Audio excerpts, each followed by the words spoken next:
Is there any way for me to get one of those VIP passes? Aside from being a lost kid and all?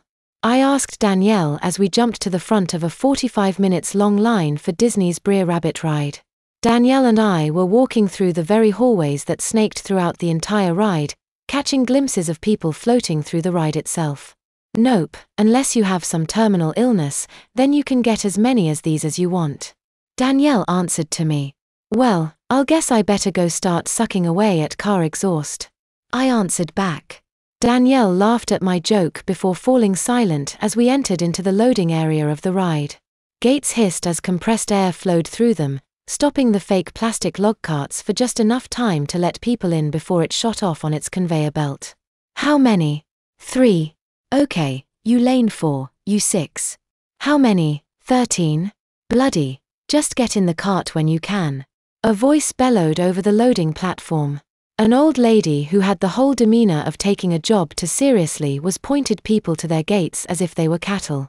Danielle caught her attention and waved her VIP card at the lady, who merely nodded and pointed at an incoming log that was coming into the station. The two of us hopped on board. Danielle sat down but quickly stood back up, the back of her pants now having a large wet spot on them. I forgot that these seats are always wet and cold, she said as she sat back down. I giggled at her. I didn't even notice the wet seats. My pants were still quite wet from my accident earlier.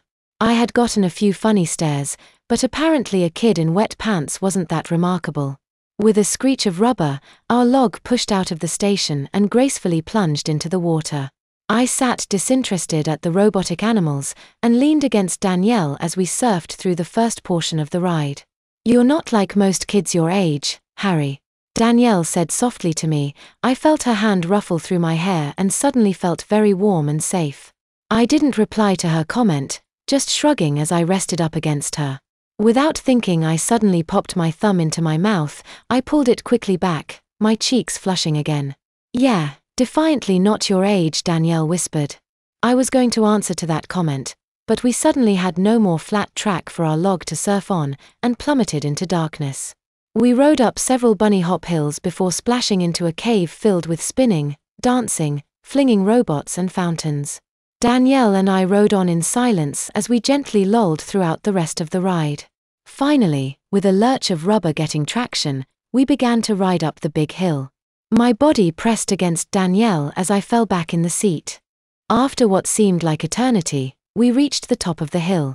I then came to the conclusion, right before we went down the hill, that going on this was a very stupid idea.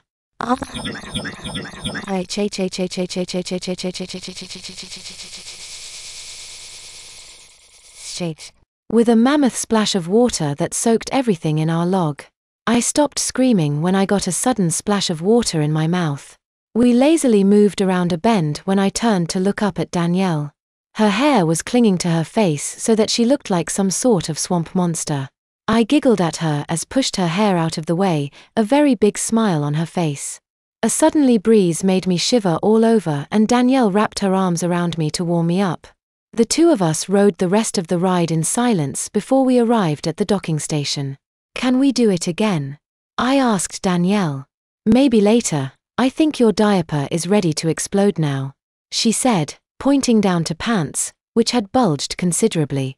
It looked to me that my diaper soaked up the entire wave. I was waddling like a duck. Danielle and I walked off the ride and straight to another restroom. I lagged behind her as I took my wide steps, and after a while she picked me up and carried me the rest of the way.